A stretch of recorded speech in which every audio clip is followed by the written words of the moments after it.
Olá, pessoal! Eu sou a Valentina Tarran, eu sou Head de Relacionamento Médico do grupo CBCO, que administra os seguintes hospitais: Hospital de Olhos de Palmas, o CBCO e a Totum Saúde.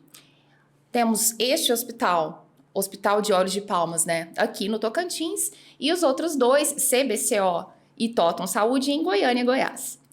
Hoje eu estou aqui com o Dr. Hugo Miguel.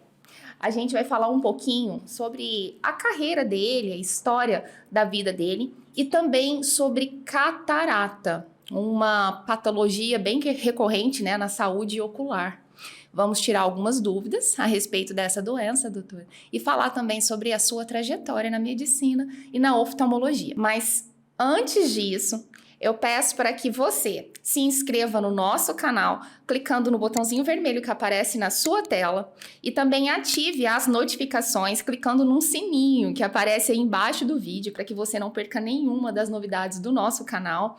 E claro, nos siga nas redes sociais HO Palmas. Vamos lá, doutor? Podemos começar? Podemos, bom dia. Satisfação tê-lo aqui. Doutor, vamos então à sua história de vida. Me conta um pouquinho da sua vida e como que o senhor decidiu entrar na medicina e depois na oftalmologia. Então, eu sou natural de Gurupi. Segundo o que minha mãe me conta, eu falei a primeira vez em medicina quando tinha algo em torno dos 5 anos.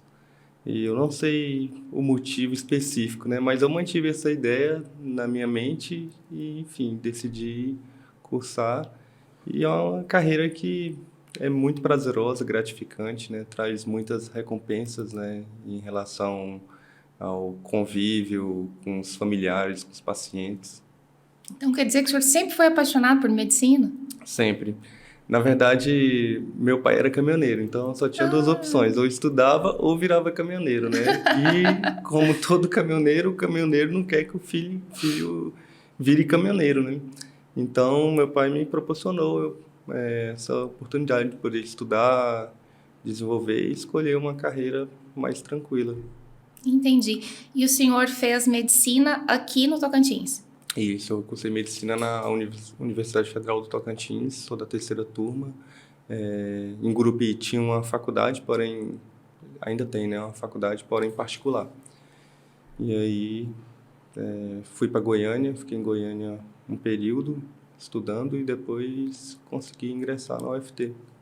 Entendi. E sobre oftalmologia, foi assim uma paixão desde o início ou não? Aconteceram coisas neste caminho de especialização médica? Como que aconteceu? Na verdade, o primeiro contato que eu tive na oftalmologia foi antes da graduação, né? Eu tive um contato com a planta e uma queimadura química nos olhos e não conseguia abrir o olho, senti uma dor terrível e aí fui até o oftalmologista e ele pingou um colírio, provavelmente um colírio anestésico, né? E eu achei aquilo mágico, né? Porque eu estava com uma dor insuportável e melhorou instantaneamente. Aí foi o primeiro contato e comecei a admirar a área. Durante a graduação, a nossa coordenadora do curso, a doutora Núbia, que é oftalmologista, também foi uma inspiração muito grande. E ainda durante a graduação, nós fundamos a Liga de Oftalmologia da UFT. Ainda durante a graduação Durante a em graduação. medicina? Isso. Porém, na medicina, nós vamos tendo contato com várias áreas, né? Então vão surgindo aí paixões momentâneas, né? E a gente acaba focando mais em algumas áreas. Uma hora você gosta de algo e quer fazer outra especialização, e isso vai nos moldando, né? Acho que a decisão final é muito difícil, né? Entendi. E como que aconteceu, assim, essa questão de residência médica? Me conta essa história, porque eu tô sabendo de uns detalhes, aí eu quero que o senhor adentre. Eu sempre fiquei em dúvida entre oftalmologia e ortopedia. E ortopedia, quando estava prestes a terminar a graduação, eu tive um contato mais intenso com a ortopedia, o que fez eu me apaixonar instantaneamente pela ortopedia e fiz residência médica, fiz a prova de residência médica para ortopedia, fiz alguns meses de ortopedia e eu acho que essa paixão começou rápido e acabou rápido, né? Foi. E, por incrível que pareça, a oftalmologia sempre presente, porque do lado do centro cirúrgico da ortopedia tinha o centro cirúrgico da oftalmologia. E aí, quando eu ia fazer alguma cirurgia ortopédica, eu passava de frente à sala cirúrgica da oftalmologia e via os colegas operando, sentados no microscópio, confortáveis, e eu com um capote de chumbo de 15 quilos nas costas. Aí eu comecei a pensar, não, acho que eu fiz a escolha errada. Errado, não é pra mim. Exatamente, abandonei a residência médica de ortopedia e fiz prova novamente para oftalmologia. Foi a primeira vez que abriu residência médica para oftalmologia no estado de Tocantins. A primeira prova que teve Que legal. foi quando eu entrei. Então, o senhor é a primeira turma de residência médica em oftalmo? Isso, eu sou o primeiro residente formado em oftalmologia do estado de Tocantins. Ah, que lindo, doutor, que honra!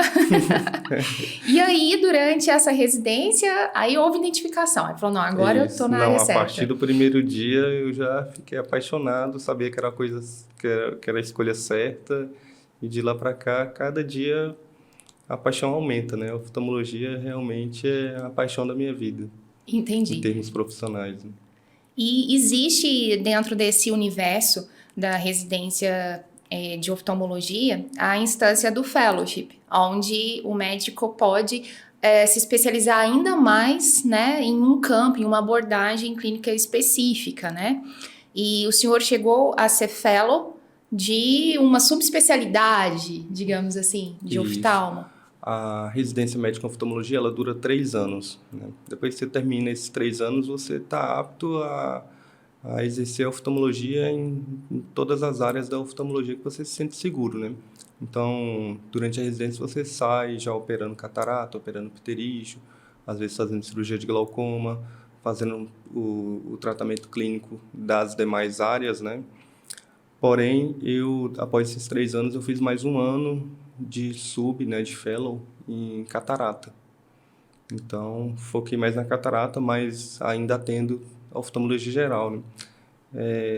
A oftalmologia é uma paixão, né? Eu acho que é difícil a gente abrir mão de todas as outras áreas da oftalmologia e focar numa que você gosta mais, né? Sim, acaba que o oftalmologista, ele permanece sendo esse oftalmologista geral durante toda a sua carreira, mas quanto a procedimento cirúrgico, ele costuma ter uma derivação mais específica, né? Ele segue um caminho dentro dessa atualização dele de conhecimento mesmo em terapêutica, né? Daquelas patologias em que ele se especializa. Correto. Né? Eu gosto de atender desde recém-nascido até o idoso, né? Mas a parte cirúrgica eu realmente estou focando mais na catarata.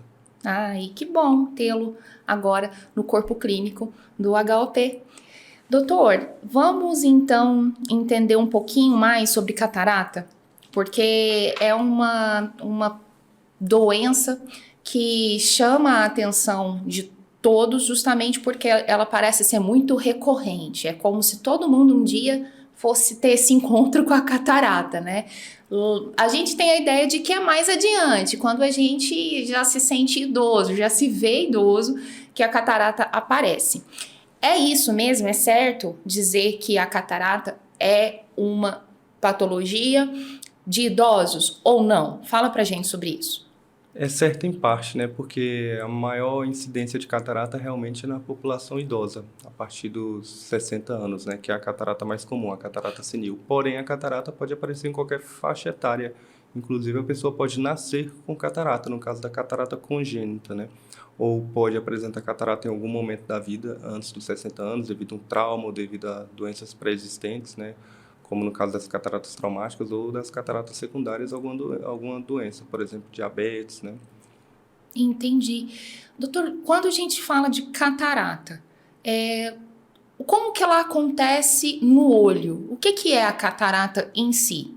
Então, a catarata é o nome que nós damos ao processo de opacificação de uma das lentes do olho. Essa lente chama cristalino e ela está atrás da íris, dessa parte colorida do olho, né?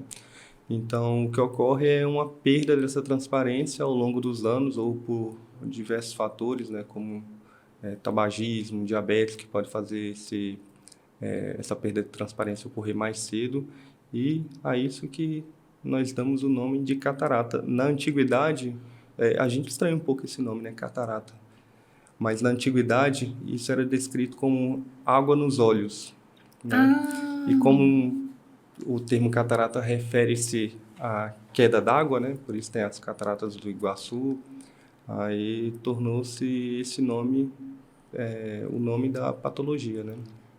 Doutor, essa questão de água nos olhos que o senhor citou, seria por conta de um efeito visual, uma sensação de água nos olhos? Como é que é isso? Isso eu acredito que deve se referir à turvação, né? Que às vezes é comparada a isso, né? Água nos olhos. Daí surgiu esse termo de catarata. Entendi. Aí essa coisa de catarata como queda d'água, aí tem uma relação, então, é isso. Acredita-se que daí que surgiu o nome. Entendi.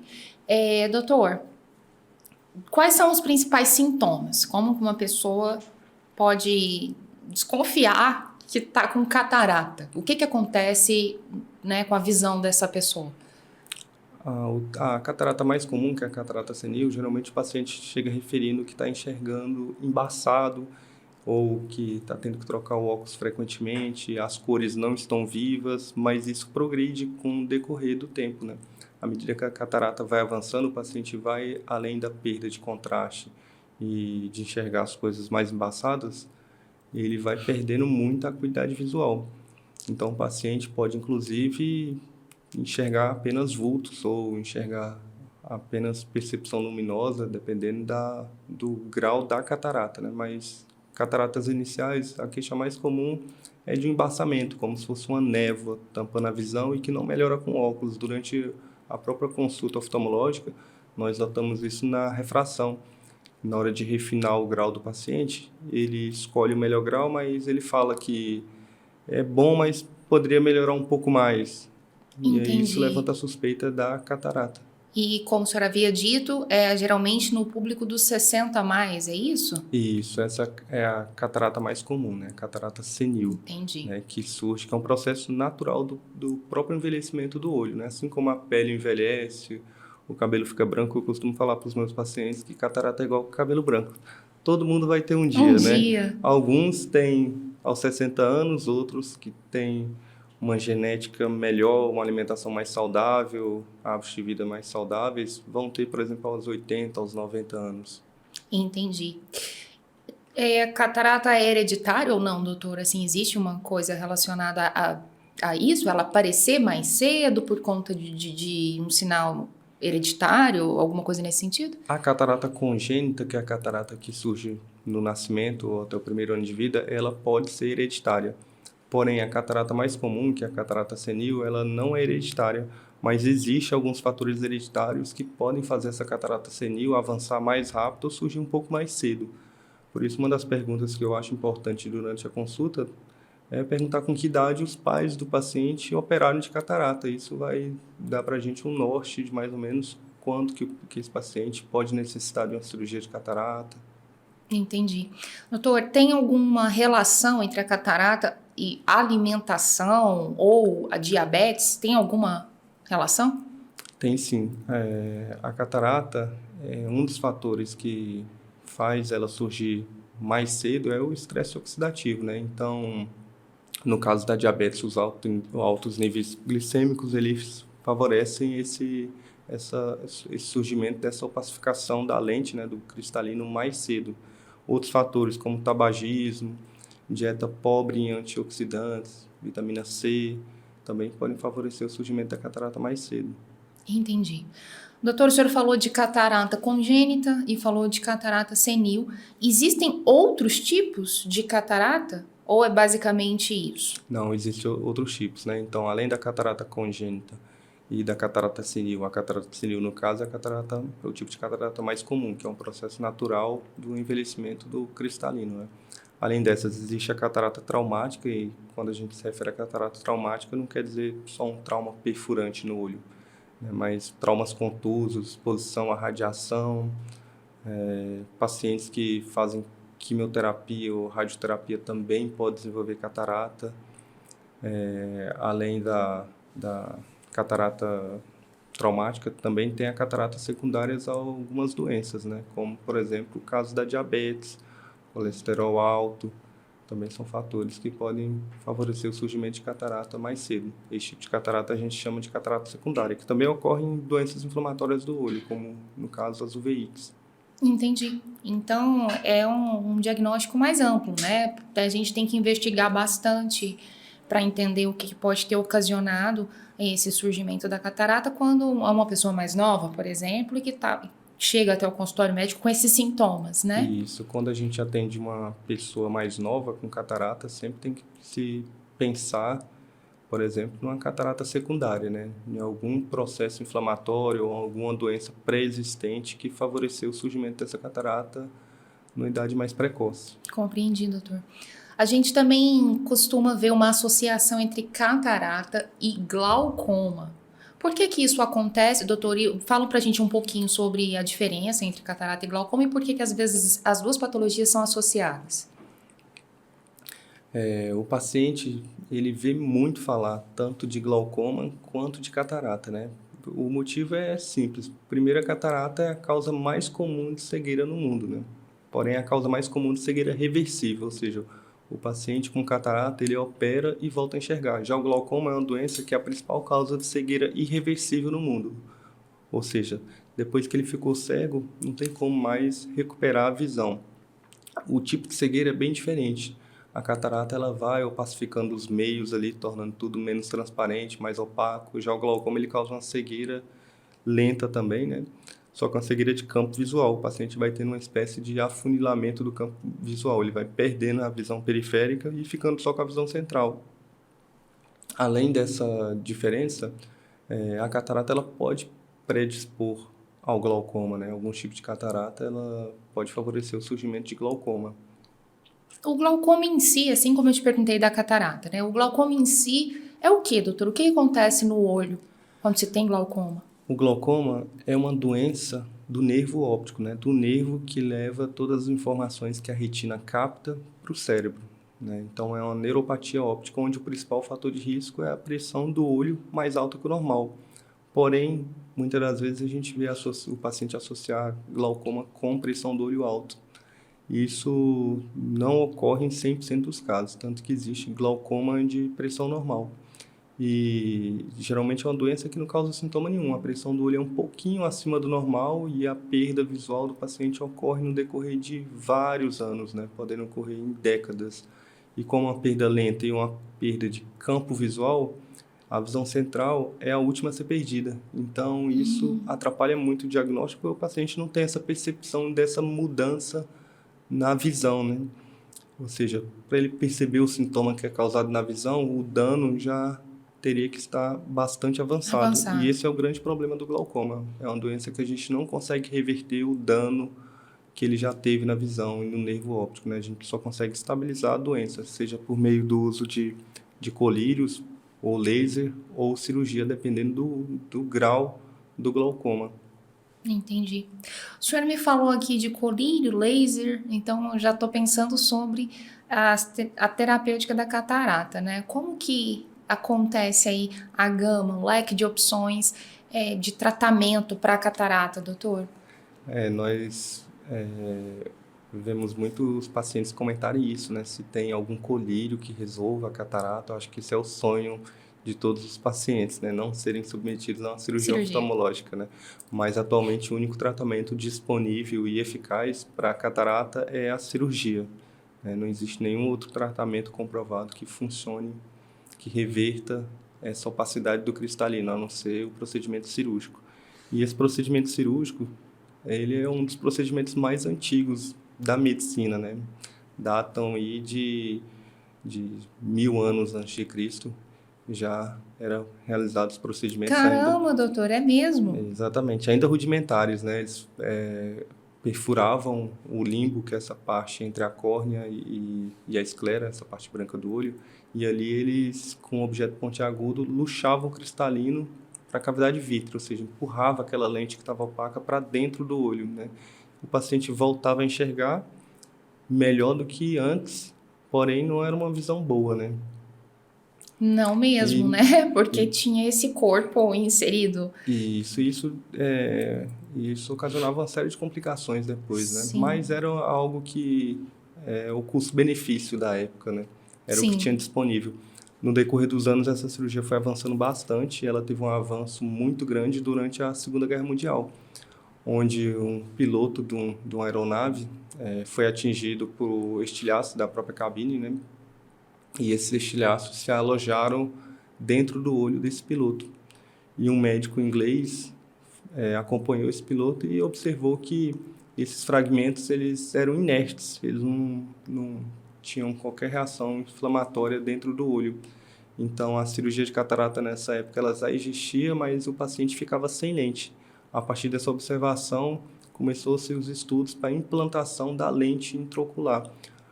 Antes disso, o paciente precisava usar um óculos muito grosso para compensar o grau que ficava devido ao fato dele ficar sem lente, né? Então, o paciente tinha que usar aquele óculos fundo de garrafa com 12, 13 graus. Então, a partir dessa observação, começou-se os estudos de implantação de uma lente intraocular e é o que temos hoje mais avançado na cirurgia de catarata, né? Os implantes intraoculares, né? Essas lentes, elas proporcionam ao paciente não só se livrar da catarata, mas também, muitas das vezes, se livrar do óculos, tanto para longe, quanto para perto, quanto para a visão intermediária. Entendi, doutor. Então, catarata não tem uma intervenção medicamentosa para cura, é uma intervenção cirúrgica. É isso. Precisa de Isso. cirurgia. Hoje, o tratamento disponível e eficaz, o único tratamento disponível e eficaz no momento é a cirurgia de catarata. Ok. Doutor, existem vários tipos de cirurgia e vários tipos de lente? Como que é? Isso, a técnica foi avançando muito ao longo dos anos, né? Então, antes a técnica utilizada era a extração manual do cristalino, fazia-se uma incisão grande no olho, de mais ou menos 10 a 12 milímetros, ou seja, o paciente tinha que levar ponto no olho, tinha um risco maior de infecção. Era extraído o cristalino com a cápsula do cristalino, que é a estrutura que envolve o cristalino. Depois que a técnica foi avançando, começou a se deixar a cápsula, extrair só o cristalino manualmente. A partir daí surgiram novos avanços, foram desenvolvidos os aparelhos, né, que nós usamos atualmente, que são os aparelhos de facoemulsificação, que foi observado também meio acidentalmente, né, através daquele motorzinho que os dentistas usavam, né, que é um aparelho de ultrassom que faz uma vibração. A partir daí começou os estudos para usar esse aparelho para fazer uma fragmentação e Olha, aspiração do cristalino. E isso foi avançando muito na medicina. Depois surgiram as substâncias viscoelásticas que proporcionaram uma maior estabilidade no uso desses equipamentos e hoje é o que temos de mais avançado na cirurgia de catarata, né? Nos últimos anos, nas últimas décadas, surgiram também os aparelhos que fazem algumas etapas da cirurgia de catarata a laser, né? Que o pessoal chama popularmente de cirurgia a laser, né? Porém, esses aparelhos ainda não são capazes de fazer todas as etapas da cirurgia. O médico ainda faz uma boa parte dessas etapas. entendi. De forma mais manual, é isso. E isso de forma mais manual, mas sempre utilizando o microscópio, né, e Sim, o aparelho de facoemulsificação. entendi. Doutor, e as lentes? Como que funciona isso? Tem um tipo adequado de lente para cada um? Como que é? Nós temos hoje uma infinidade de lentes intraoculares, né? Tem lente que vai livrar o paciente do óculos, tanto para longe quanto para perto. Tem lente que vai livrar o paciente do óculos só para longe. Tem lente que vai corrigir alguns graus específicos, como o astigmatismo, né? Tem lentes que têm filtros que protegem o paciente contra a luz azul, contra a radiação ultravioleta. E cada caso é analisado individualmente para ver o benefício daquele paciente. Por exemplo, hoje tem-se um grande desejo do paciente de se livrar dos óculos, né, durante a cirurgia de catarata. E essas são as lentes mais modernas que existem na atualidade, são as lentes trifocais, mas não basta só querer se livrar do óculos, né? Nós temos que avaliar o olho como um todo, né? Se o paciente tem glaucoma, né, que é uma doença que faz o paciente perder um pouco mais do contraste, às vezes o benefício da lente trifocal não seria bom nesses casos. Avaliar a retina desse paciente, para ver se a retina é boa o suficiente para que haja benefício com a lente trifocal. Independente do tipo de lente, a visão desse paciente sempre vai melhorar se a cirurgia ocorrer de forma tranquila, normal, como é a maioria dos casos, né? A taxa de sucesso altíssima, né? O pós-operatório é muito tranquilo. Então, assim, operando a catarata, independente do tipo de lente que ele optar, ou que for adequada para o olho dele ou para a condição financeira do paciente, ele vai ter um benefício gigantesco. Então, a cirurgia de catarata é uma cirurgia segura? É uma cirurgia extremamente segura, tranquila. Eu não costumo falar que é uma cirurgia simples, né? As pessoas, quem é leigo, geralmente costuma falar porque é a percepção do paciente ali, que é uma cirurgia rápida, dura 10 a 15 minutos, não sente nada. Então, costuma-se falar que é uma cirurgia simples, mas não é uma cirurgia simples. Ela demanda muita tecnologia, muita habilidade manual, né? Então, é uma cirurgia complexa, porém com a altíssima taxa de sucesso. Que maravilha! Doutor, pós-cirúrgico de catarata.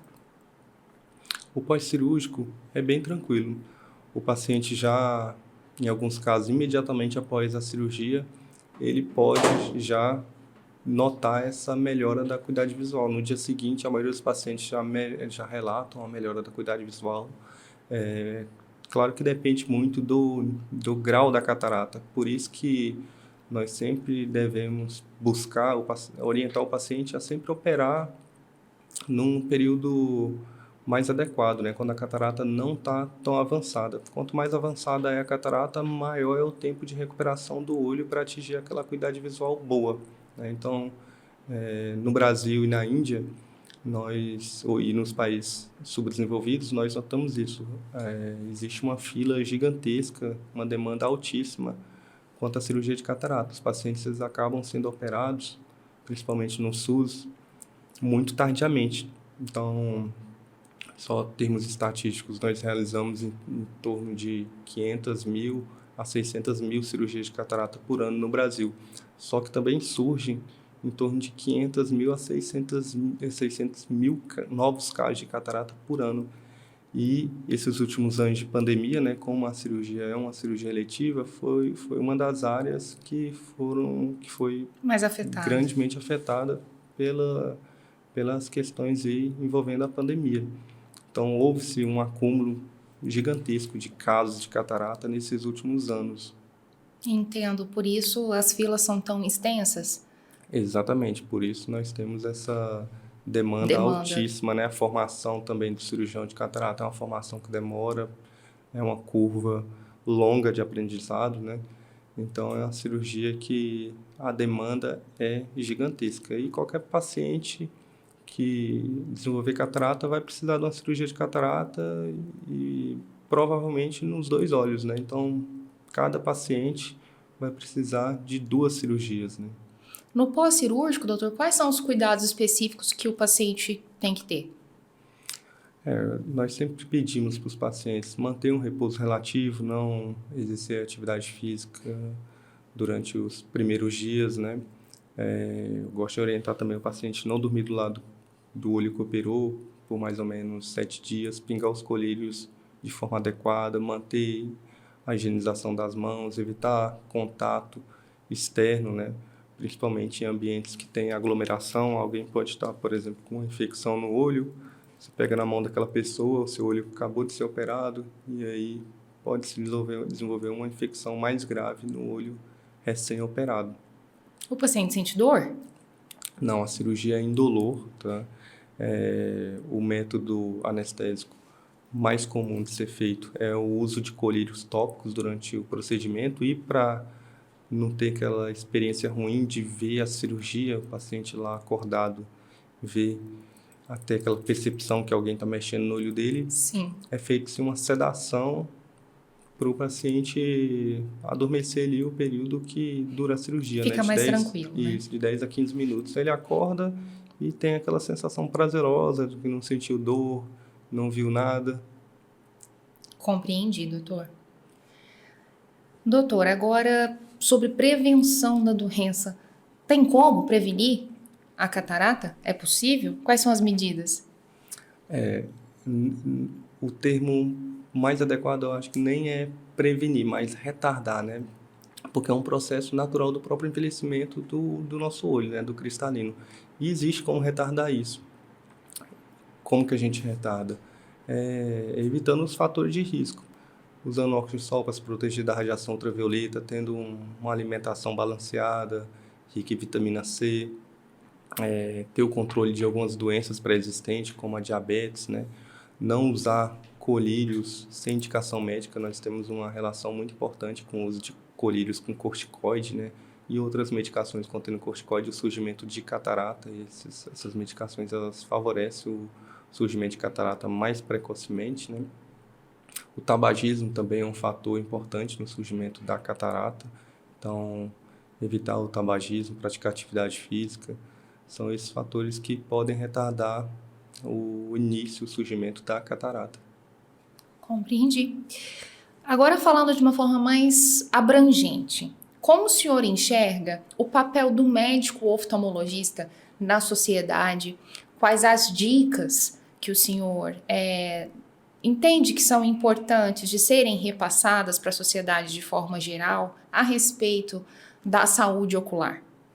Eu vejo o médico como um professor da saúde, né? Então, nós conseguimos levar uma informação mais precisa para os pacientes, né? A consulta de rotina, ela não é só para avaliar o grau do paciente, mas a principal função dela é justamente isso, né? É a prevenção e o diagnóstico precoce das doenças oculares. É muito comum o paciente ter essa percepção que só precisa procurar o médico oftalmologista quando o óculos está ruim. Mas isso não é verdade. A consulta oftalmológica de rotina, uma vez por ano, ela deve ser realizada justamente para isso, para essa prevenção e para o diagnóstico precoce das doenças oculares, como a catarata, o glaucoma. E muitas dessas doenças, o paciente não tem percepção nenhuma de alteração na visão dele, até porque são doenças que vão surgindo aos poucos, não causam sintomas, né, e que, quando o diagnóstico não é feito precocemente, pode deixar um dano visual permanente, como no caso do glaucoma. A consulta de rotina em oftalmologia deve acontecer, então, pelo menos uma vez ao ano, é isso? Pelo menos uma vez ao ano, a não ser que o paciente tenha alguma outra doença, alguma outra patologia ocular que necessite de um acompanhamento mais curto, né? Então, por exemplo, pacientes com glaucoma avançado, o acompanhamento muitas das vezes é feito a cada 3 meses. Entendi. Dicas pro dia a dia, né, das pessoas. Como o indivíduo, na sua rotina normal, pode cuidar melhor do seu olho e da sua visão? Então, um dos fatores é consulta com o oftalmologista regularmente, né, uma vez ao ano. Além disso, usar óculos com proteção contra raios ultravioletas, né? O óculos ele funciona assim como o protetor solar que nós usamos na pele, né? Então, nosso olho também tem que estar protegido contra a radiação. Ter uma dieta balanceada, evitar tabagismo, praticar atividades físicas, né? Ter hábitos saudáveis, ter o controle adequado dos níveis glicêmicos nos pacientes diabéticos. Todos esses fatores vão contribuir para uma saúde ocular e para o futuro desse paciente, né, para ter uma vida mais saudável, até porque a visão, ela é o nosso principal sensório, o principal sentido nosso é a visão, é através dos nossos olhos que nós captamos a maior parte das informações do dia a dia, né? Tanto que os últimos estudos relacionam muito o surgimento de doenças, de patologias mentais, como depressão, ansiedade, principalmente em idosos, com a baixa acuidade visual. Tem uma relação, né, doutor? Existe uma relação até com o Alzheimer. O surgimento do Alzheimer, ele muitas das vezes está relacionado a uma um baixo estímulo visual desse paciente, né? Esse paciente enxerga mal, então ele aumenta o risco dele de desenvolver Alzheimer, né? Ou muitas das vezes desenvolver até mais precocemente do que um paciente que enxerga bem. Então a cirurgia de catarata também é um fator de prevenção contra essas doenças neurodegenerativas. Existe, então, aí uma ligação, né, até no quesito saúde mental do indivíduo, né, saúde psicológica, Isso. com relação à acuidade visual dele, a forma como ele, de fato, enxerga o mundo, né? Isso, a gente vê isso muito na cirurgia de catarata. Um idoso que está sem enxergar, ele é mais retraído, ele se comunica pouco, né? Ele tem menos interação com o meio. Depois que ele opera a cirurgia de catarata, muda completamente, parece outra pessoa. Tem até um caso interessante para contar. Conta. Uma vez eu operei um idoso e ele era muito retraído, não se comunicava, um humor mais deprimido. E ele voltou no pós-operatório uma pessoa completamente diferente. Só que depois de 30 dias ele voltou para fazer uma nova avaliação de consulta de óculos e a esposa dele estava indignada, querendo que desfizesse a cirurgia, porque ele estava dando muito trabalho com ela, estava mexendo com as mulheres da rua. Não acredito. Tava vendo que antes não via, né? Isso, então assim, mudou completamente a pessoa, né? Oh, meu Deus, tava interagindo, né? Porque tava Isso. enxergando melhor. Os olhos realmente são as janelas da alma, né, doutor? Exatamente. A gente entende o mundo da forma como a gente o percebe, o visualiza. Isso mexe muito com o nosso interior, com a nossa predisposição de interação social também, né? Então, vê-se esse caso aí que o senhor citou, curioso. Mas agora a esposa dele vai ter que se adaptar. Mas eu acho que ele vai ter que mudar, viu? Ele também vai ter que Senão se ele vai ficar adaptar. sem esposa. Boa, doutor. Doutor, agora falando sobre a sua perspectiva dentro do HOP, né? O que o senhor imagina que vai acontecer com a sua entrada, como o senhor pretende contribuir com o nosso hospital e com a sociedade que o nosso hospital atende? O HOP é, sem sombra de dúvidas, o hospital oftalmológico com o melhor corpo clínico e a melhor aparelhagem diagnóstica e terapêutica do estado de Tocantins, né? Então, eu acredito que isso sempre trará um benefício gigantesco para a população do estado, não só do estado de Tocantins, né? Como dos estados ao redor, né? Que usam muito a questão de referência de Palmas, né? Como Maranhão, Pará, né? O Mato Grosso. E eu espero contribuir exercendo de forma ética e eficaz o que eu tenho aprendido nos últimos anos. Nós temos certeza, doutor, que agora a população, não só de Palmas, né, como do Tocantins e em torno, vai contar com a sua colaboração na oftalmologia e a gente está muito feliz de recebê-lo. É muito bom, né, adentrar, eu imagino, né, adentrar a um corpo clínico de tanta excelência profissional e vai ser realmente um caminho muito próspero para todos, eu tenho certeza disso. Seja muito bem-vindo ao HOP e eu tenho aí um recado para passar para a população de Palmas e Tocantins. Contem com o Dr. Hugo Miguel para tratamento de catarata, é um profissional excelente, como vocês puderam conferir um pouquinho aqui da história dele, né? Uma trajetória incrível, um profissional que tem muito conhecimento, muita habilidade e vai poder amparar muita gente aí na terapêutica dessa patologia. Doutor, para finalizar então esse nosso podcast, o senhor tem alguma mensagem a deixar para a população, para os médicos que estão na dúvida em se especializar em oftalmologia ou não? Deixa para a gente aí a sua mensagem. Bom, para os colegas que ainda estão na graduação, estão em dúvidas, ou já tiveram contato com oftalmologia, O que eu gostaria de falar é que é uma área extremamente promissora, né? Proporciona um, um conjunto de experiências, tanto clínica quanto cirúrgica, que poucas áreas na medicina podem oferecer, sem falar da qualidade de vida, né? A oftalmologia, ela proporciona uma qualidade de vida, às vezes, muito superior a outras áreas também cirúrgicas.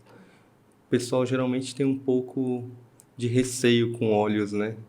Mas eu acredito que com o tempo, com a experiência da graduação, isso vai mudando e, enfim, tem que ter o contato, porque durante a graduação é uma das áreas que nós temos pouco contato, né? Então, muitas das vezes, nós desenvolvemos essa aversão à oftalmologia justamente por essa falta de contato durante a graduação. É uma das áreas que nós temos menos contato, né?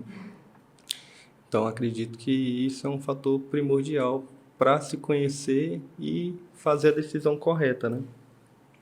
O olho é uma estrutura tão delicada, né, doutora? É tão Isso, melindroso esse toque, né? Por isso que deixa o indivíduo receoso, né? isso. Mas é apaixonante, né, Para a doutor? população manter os cuidados de saúde, manter as consultas regulares, né? Sempre tentar se proteger, não usar colírio sem indicação médica. Se já tem alguma patologia no olho, sempre informar o colega que acompanha essa patologia sobre o uso de novas medicações, sempre informar o seu outro médico de outra especialidade que você tem algum problema ocular, para ele correlacionar com a medicação que ele vai prescrever. Maravilha, doutor. Bom, doutor Hugo Miguel, muito obrigada pela sua participação. Foi maravilhoso esse momento de tanto esclarecimento. Obrigado também a você que assistiu esse podcast. Você que gostou, compartilha com seus amigos e familiares esse episódio. Não esqueça, siga-nos também no HO Palmas nas redes sociais. Vai ser maravilhoso ter sempre a sua presença conosco. Obrigado, doutor. Obrigado. Obrigado a você e até o nosso próximo episódio do podcast Além da Visão.